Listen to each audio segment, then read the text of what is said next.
When Scrooge awoke, it was so dark that looking out of bed he could scarcely distinguish the transparent window from the opaque walls of his chamber. He was endeavoring to pierce the darkness with his ferret eyes, when the chimes of a nearby church struck the 4 quarters, so he listened for the hour. To his great astonishment, the heavy bell went on from 6 to 7, and from 7 to 8, and regularly up to 12, then stopped. 12. It was past 2 when he went to bed. The clock was wrong. An icicle must have gone into the works. 12? He touched the spring of his repeater to correct this most preposterous clock.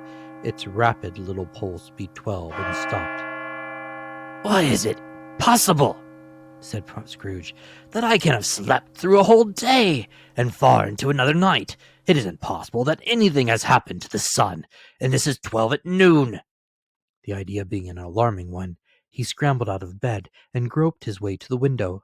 He was obliged to rub the frost off with the sleeve of his dressing gown before he could see anything, and could see very little then.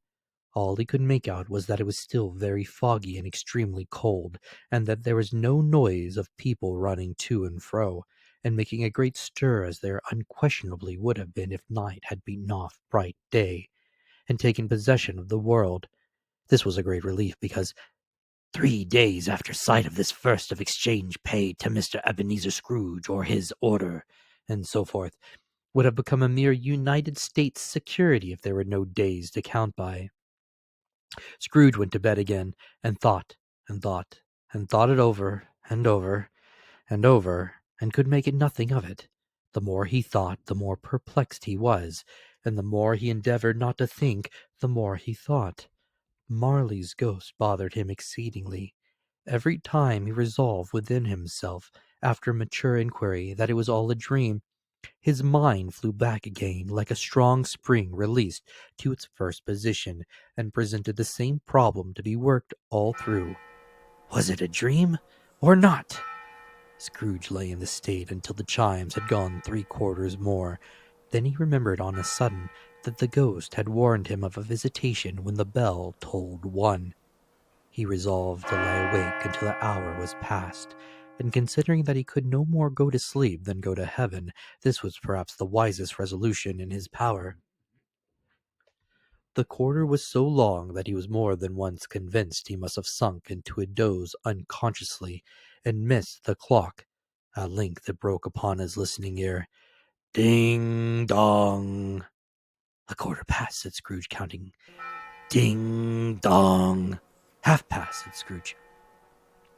Ding dong. "A quarter to it," said Scrooge. Ding dong. "The hour itself," said Scrooge triumphantly, "and nothing else." And he spoke before the hour bell sounded, which it now did with a deep, dull, hollow, melancholy 1. Light flashed upon in the room upon this instant, and the curtains of his bed were drawn. The curtains of his bed were drawn aside, I tell you, by a hand. Not the curtains at his feet, nor the curtains at his back, but those to which his face was addressed. The curtains of his bed were drawn aside, and Scrooge, starting up into a half-recumbent attitude, found himself face to face with the unearthly visitor who drew them, as close to it as I am now to you, and I am standing in the spirit at your elbow. It was a strange fellow, like a child, yet not so like a child as like an old man, viewed through some supernatural medium, which gave him the appearance of having receded from the view, and being diminished to a child's proportions. Its hair, which hung about its neck and down its back, was white as if with age, and yet the face had not a wrinkle in it, and the tenderest bloom was on the skin. The arms were very long and muscular, the hands the same, as if its holds were of uncommon strength. Its legs and feet, most delicately formed, were, like those upper members, bare. It wore a tunic of the purest white, and round its waist was bound a lustrous belt, the sheen of which was beautiful. It held a branch of fresh green holly in its hand, and in singular contradiction of that wintry emblem, had its dress trimmed with summer flowers. But the strangest thing about it was that from the crown of its head there sprung a bright clear jet of flame, by which all this was visible, and which was doubtless the occasion of its using in its duller moments a great extinguisher for a cap, which it now held under its arms. Even this, though with Scrooge looked at it with increasing steadiness, was not its strangest quality, for at its belt sparkled and glittered now in one part and now in another, and what was light one instant at another time was dark, so the figure itself fluctuated in its distinctness, being now a thing with one arm, now with one leg, now with 20 legs, now a pair of legs without a head, now a head without a body, of which dissolving parts no outline would be visible in the dense gloom wherein they melted away. And in the very wonder of this, it would be itself again distinct and clear as ever. "Are you the spirit, sir, whose come was foretold to me?" asked Scrooge. I am. The voice was soft and gentle, singularly low, as if instead of being so close beside him, it were at a distance. "Who and what are you?" Scrooge demanded. I am the ghost of Christmas past. "Long past?" inquired Scrooge, observant of its dwarfish nature. No, your past. Perhaps Scrooge could not have told anybody why, if anybody could have asked him, but he had a special desire to see the spirit in his cap, and begged him to be covered. What? Exclaimed the ghost. Would you so soon put out, with worldly hands, the light I give? Is it not enough that you are one of those whose passions made this cap, and forced me through whole trains of years to wear it low upon my brow? Scrooge reverently disclaimed all intent to offend, or any knowledge of having wilfully bonneted the spirit at any period in his life. He then made a bold to inquire what business brought him here. Your welfare, said the ghost. Scrooge expressed himself much obliged, but could not help thinking that a night of unbroken rest would have been more conducive to that end. The spirit must have heard him thinking, for it said immediately, Your reclamation, then. Take heed. It put out its strong hands as it spoke, and clasped him gently by the arm. Rise, and walk with me. It would have been in vain for Scrooge to plead that the weather and the hour were not adapted to pedestrian purposes, that bed was warm, and the thermometer at long way below freezing, that he was glad but lightly in his slippers, dressing gown, and nightcap, and that he had a cold upon him at the time. The grasp, though gentle as a woman's hand, was not to be restricted.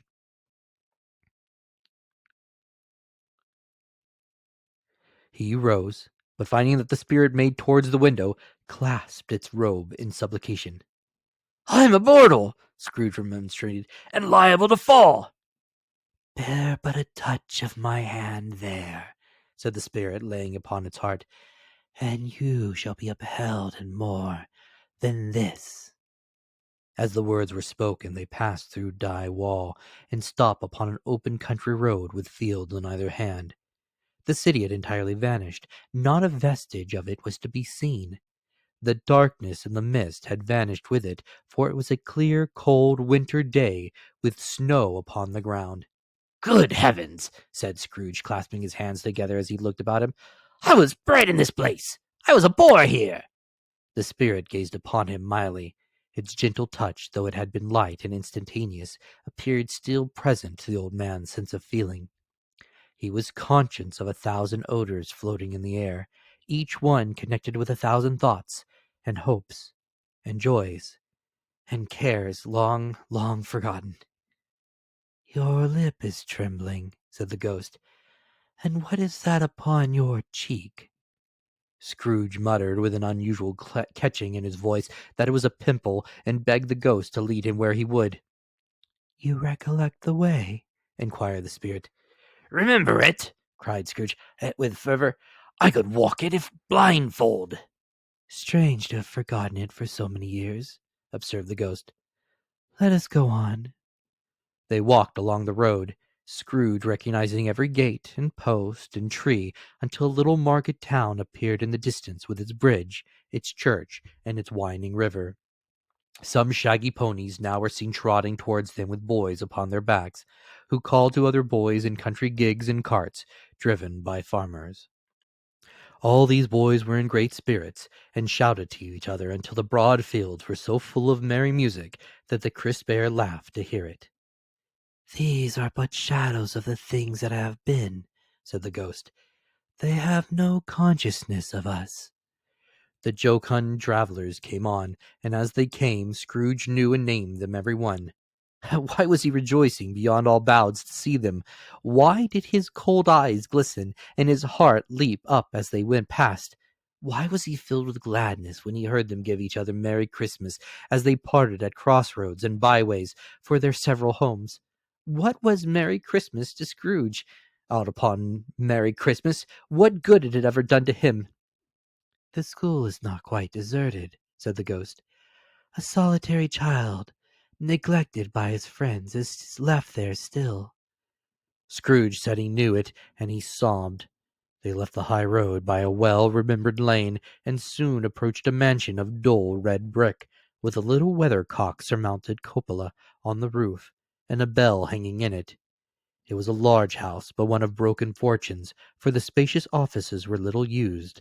Their walls were damp and mossy, their windows broken, and their gates decayed. Fowls clucked and strutted in the stables, and the coach-houses and sheds were overrun with grass. Nor was it more retentive of its ancient state within, for entering the dreary hall and glancing through the open doors of many rooms, they found them poorly furnished, cold, and vast. There was an earthy savour in the air, a chilly bareness in the place, which associated itself somehow with too much getting up by candlelight, and not too much to eat. They went, the ghost and Scrooge, across the hall to a door at the back of the house. It opened before them and disclosed a long, bare, melancholy room, made barer still by lines of plain deal forms and desks. At one of these a lonely boy was reading near a feeble fire, and Scrooge sat down upon a form, and wept to see his poor, forgotten self as he had used to be. Not a latent echo in the house, not a squeak and scuffle from the mice behind the paneling, not a drip from the half-thawed water-spout in the dull yard behind, not a sigh among the leafless boughs of one despondent poplar, not the idle swinging of an empty storehouse door. No, not a clicking in the fire, but fell upon the heart of Scrooge with softening influence, and gave a freer passage to his tears. The spirit touched him on the arm, and pointed to his young self, intent upon his reading. Suddenly a man in foreign garments, wonderfully real and distinct to look at, stood outside the window with an axe stuck in his belt, and leading an ass laden with wood by the bridle. "Why, it's Ali Baba!" Scrooge exclaimed in ecstasy. "It's dear old honest Ali Baba. Yes, yes, I know. One Christmas time, when yonder solitary child was left here all alone, he did come, for the first time, just like that. Poor boy! And Valentine," said Scrooge, "and his wild brother Orson, there they go. And what's his name, who was put down in his drawers, asleep at the gate of Damascus. Don't you see him? And the Sultan's groom turned upside down by the genie. And there he is upon his head. Serve him right. I'm glad of it. What business had he to be married to the princess?" To hear Scrooge expanding on all the earnestness of his natures on such subjects, in a most extraordinary voice between laughing and crying, and to see his heightened and excited face, would have been a surprise to his business friends in the city indeed. "There's the parrot," cried Scrooge. "Green in body and yellow-tailed, with a thing like a lettuce growing out of the top of his head. There he is, poor Robinson Crusoe, he called him, when he came home again after sailing around the island. Poor Robin Crusoe, where have you been, Robin Crusoe?" The man thought he was dreaming, but he wasn't. It was the parent, you know. There goes Friday, running for his life to the little creek. "Hello, hello, hoopaloo!" Then, with a rapidity of transition very foreign to his usual character, he said in a pity for his former self, "Poor boy," and cried again. "I wish," Scrooge muttered, puttering his hands in his pockets, and looking about him after drying his eyes with a scuff, "but it's too late now." "What is the matter?" asked the spirit. "Nothing," said Scrooge. Nothing. There was a boy singing a Christmas carol at my door last night. I should have liked to have given him something. That's all." The ghost smiled thoughtfully and waved its hand, saying as it did so, "Let us see another Christmas." Scrooge's former self grew larger at the words, and the room became a little darker and more dirty. The panels shrunk, the windows cracked, fragments of plaster fell out of the ceiling, and the naked leaves were shown instead. But how all of this was brought about, Scrooge knew no more than you do. He only knew that it was quite correct, that everything had happened so, that there he was, alone again, when all the other boys had gone home for the jolly holidays. He was not reading now, but walking up and down despairingly. Scrooge looked at the ghost with a mournful shaking of his head, glanced anxiously towards the door. It opened, and a little girl, much younger than the boy, came darting in, and putting her arms about his neck, and often kissing him, addressing him as her dear, dear brother. "I've come to bring you home, dear brother," said the child, clapping her tiny hands and bending down to laugh. "To bring you home, home, home." "Home, little Fan?" returned the boy. "Yes," said the child, brimful of glee. "Home for good and all. Home for ever and ever. Father's so much kinder than he used to be. That home's like heaven. He spoke so gently to me one dear night when I was going to bed that I was not afraid to ask him once more if you might come home. And he said, yes, you should, and sent me in a coach to bring you. And you're to be a man," said the child, opening her eyes, "and are never to come back here. But first we're to be together all the Christmas long, and have the merriest time in all the world." "You are quite a woman, little Fan," exclaimed the boy. She clapped her hands and laughed and tried to touch his head, but being too little, laughed again and stood on tiptoe to embrace him.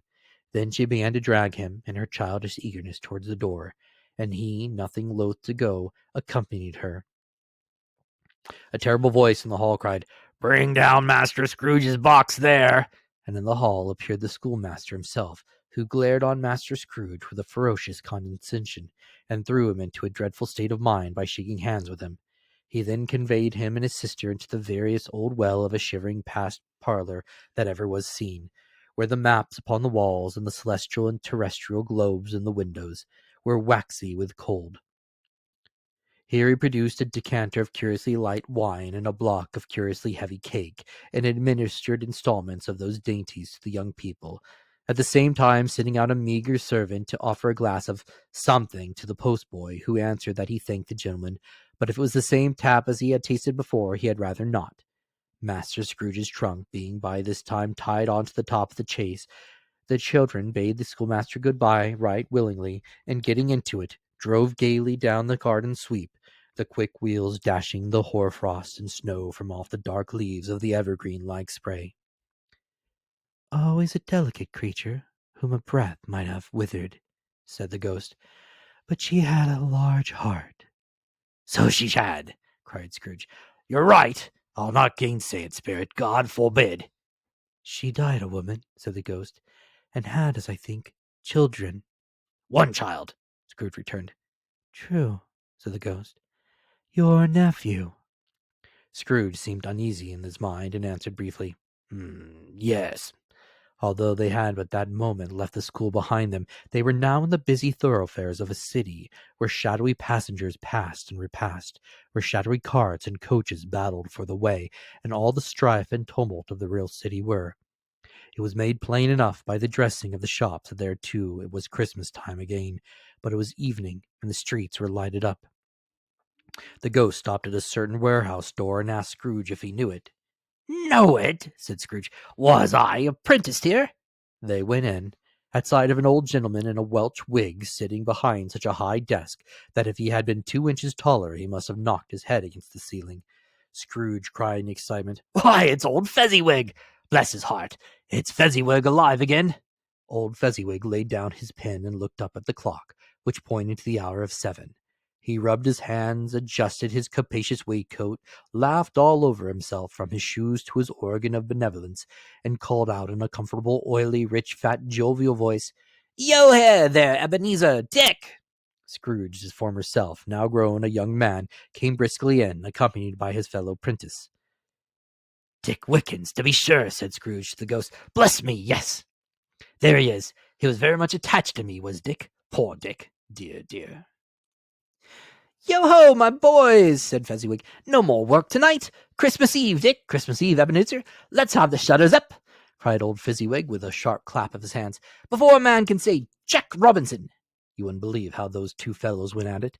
They charged into the street with the shutters. 1, 2, 3, had 'em up in their places. 4, 5, 6, barred 'em and pinned them. 7, 8, 9, and came back before you could have got 12 pantings like racing horses. "Hilly-ho!" cried old Fezziwig, skipping down from the high desk with wonderful agility. "Clear away, my lads, and let's have a lot of room here. Hilly-ho, Dick! Cheer up, Ebenezer!" Clear away. There's nothing they wouldn't have cleared away, or couldn't have cleared away, with old Fezziwig looking on. It was done in a minute. Every movable was packed off as if it were dismissed from public life for evermore.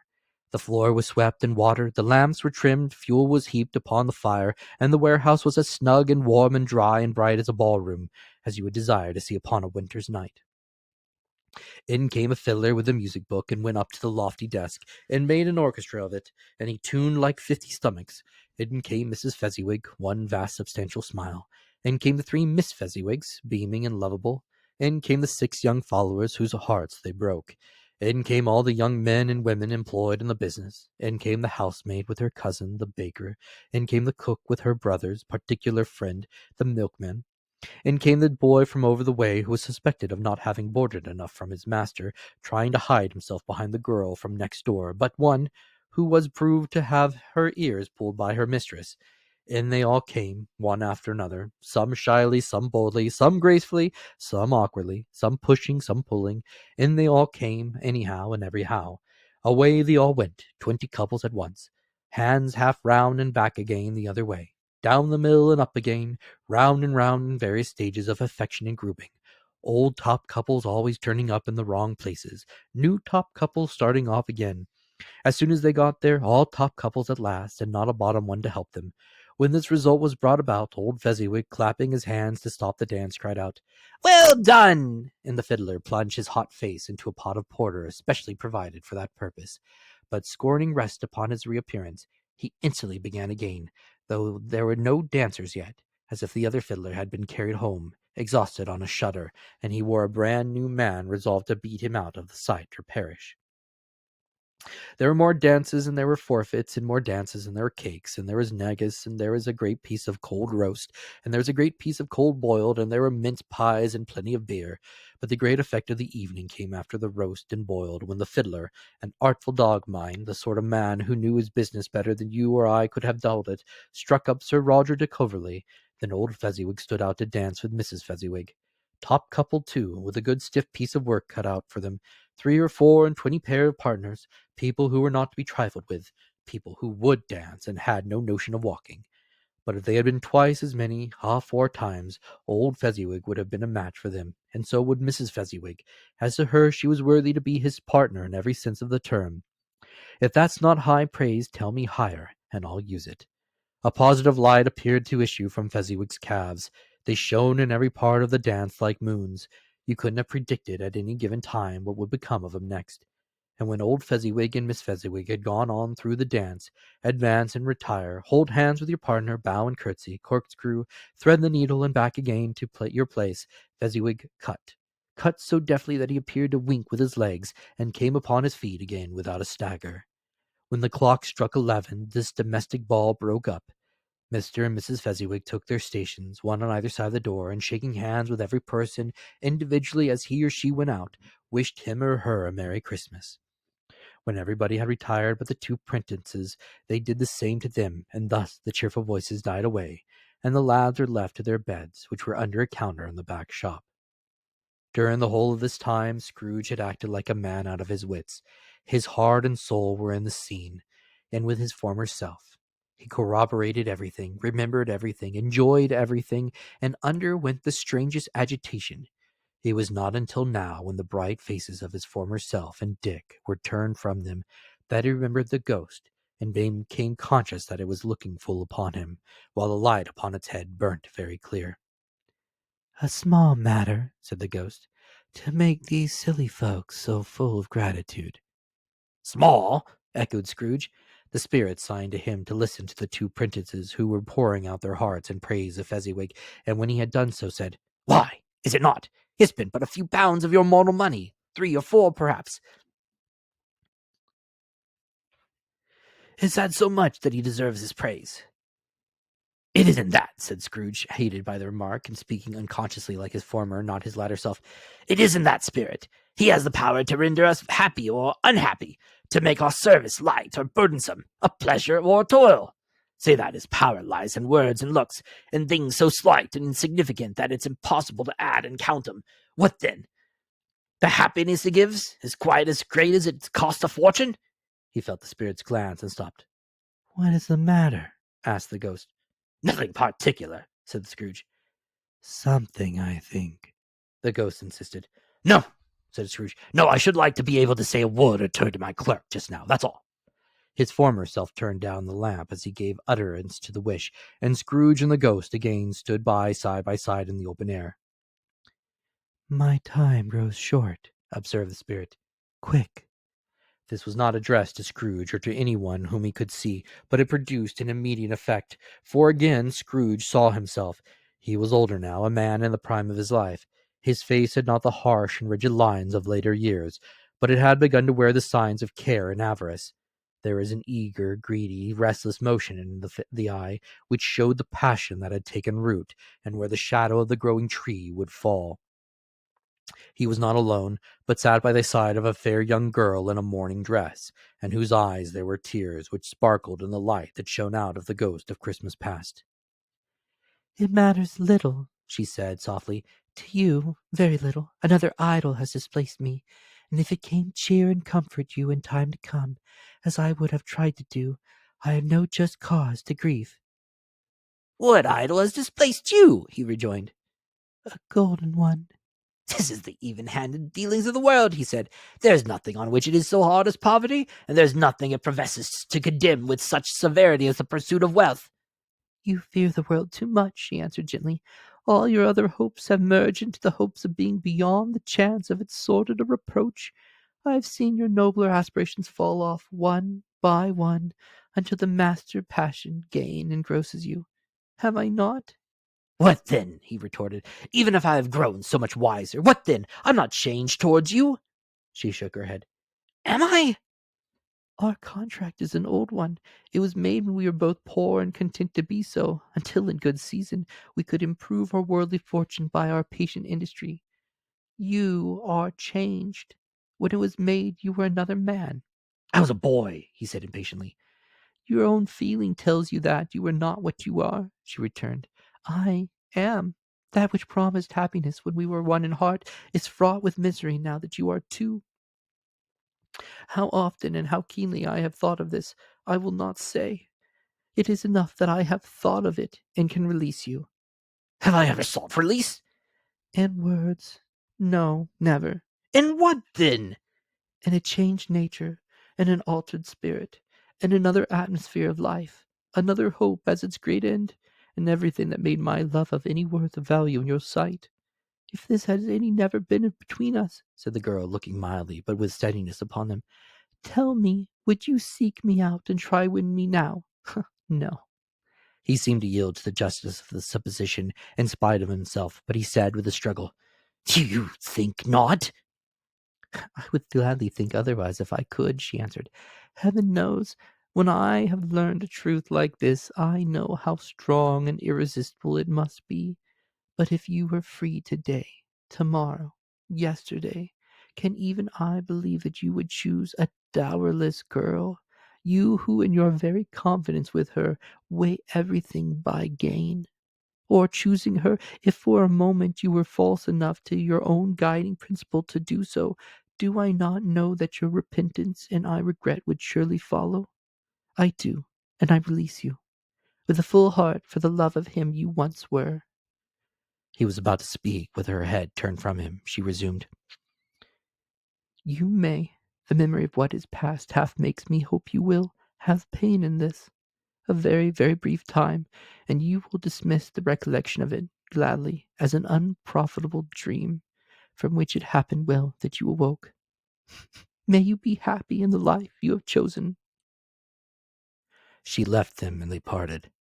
Spirit, said Scrooge, show me no more. Conduct me home. Why do you delight to torture me? One shadow more, exclaimed the ghost. No more, cried Scrooge. No more. I don't wish to see it. Show me no more. But the relentless ghost pinioned himself, both his arms, and forced him to observe what happened next. They were in another scene and place, a room not very large or handsome, but full of comfort. Near to the window fire sat a beautiful young girl, so like the last that Scrooge believed it was the same, until he saw her, now a comely matron, sitting opposite her daughter. The noise in this room was perfectly tumultuous, for there were more children there than Scrooge in his agitated state of mind could count, and unlike the celebrated herd in the poem, they were not 40 children conducting themselves like one, but every child was conducting itself like 40. The consequences were uproarious beyond belief, but no one seemed to care. On the contrary, the mother and daughter laughed heartily and enjoyed it very much, and the latter, soon beginning to mingle in the sports, got pillaged by the young brigands most ruthlessly. What would I not have given to be one of them, though I never could have been so rude? No, no, I wouldn't for the wealth of all the world have crushed that braided hair and torn it down, and for the precious little shoe I wouldn't have plucked it off. God bless my soul to save my life.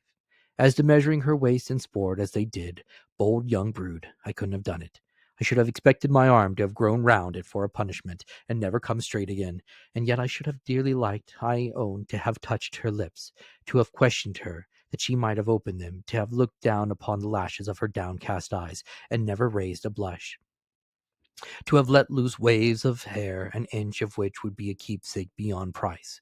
In short, I should have liked, I do confess, to have had the lightest license of a child, and yet been man enough to know its value.